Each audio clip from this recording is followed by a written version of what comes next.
Welcome everyone. आज के इस वीडियो में हम सीखेंगे पर्यायवाची शब्द। ऐसे शब्द जिनका अर्थ एक समान होता है लेकिन लिखने का तरीका और बोलने का प्रोनाउंसिएशन उच्चारण अलग अलग होता है, लेकिन उनका अर्थ एक ही समान रहता है, वह कहलाते हैं पर्यायवाची शब्द। तो आइए शुरू करते हैं। पत्थर। पत्थर को हम कह सकते हैं प्रस्तर, पाहन, पाषाण और उपल। उपल ये शब्द पर्यायवाची शब्द हैं पत्थर के। ईश्वर को कह सकते हैं हम प्रभु, परमेश्वर, भगवान, परमात्मा, देवता, देव।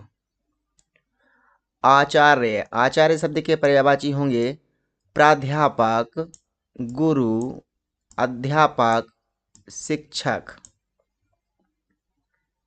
अगला शब्द है आदमी। आदमी को हम कह सकते हैं मानुष, इंसान, मनुष्य, मानव, मानुज और नर। आक्रमण। आक्रमण को हम कह सकते हैं किसी पर आघात करना, हमला, वार, धावा, प्रहार, अभियान और इसके अलावा चढ़ाई करना भी आक्रमण का ही अर्थ होता है। अगला शब्द है पानी। पानी शब्द का पर्यायवाची होता है जल, जल, बारी, नीर, तोय, सलिल, अम्बु। अगला शब्द है हवा। हवा शब्द का पर्यायवाची होगा पवन, वायु, समीर, अनिल। सांप। सांप शब्द का पर्यायवाची होगा, सांप को हम कह सकते हैं सर्प, नाग, विषधर, भुजंग। और अगला शब्द है जंगल। जंगल शब्द के पर्यायवाची होंगे वन, कानन, बीहड़, बिटप और विपिन। असुर। असुर शब्द के पर्यायवाची होंगे राक्षस, दैत्य, दानव, निशाचर।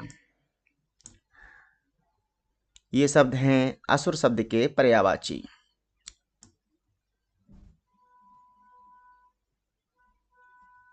आइए आगे चलते हैं। अगला शब्द है हमारे पास आकाश। आकाश शब्द के पर्यायवाची होंगे गगन, अंबर, आसमान, अंतरिक्ष और नभ। अगला शब्द है घर। घर शब्द के पर्यायवाची होंगे गृह, सदन, आवास, आलय और निवास। अगला शब्द है अमृत। अमृत को हम कह सकते हैं सुधा, सोम, पीयूष और अमेय। अमेय। अगला शब्द है इच्छा। इच्छा शब्द के पर्यायवाची होंगे आकांक्षा, चाह, अभिलाषा और कामना। अगला शब्द है अग्नि। अग्नि शब्द के पर्यायवाची होंगे आग, अनल, पावक और वहन।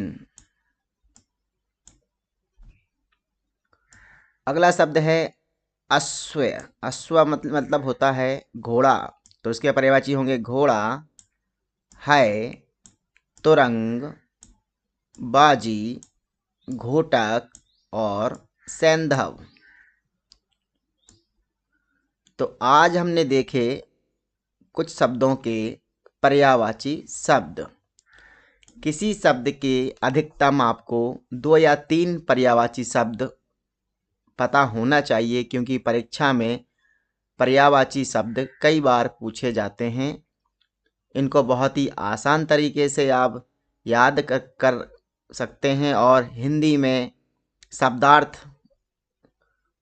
की संख्या और अपना ज्ञान बढ़ा सकते हैं। तो आइए मिलते हैं एक बार फिर अगले वीडियो में।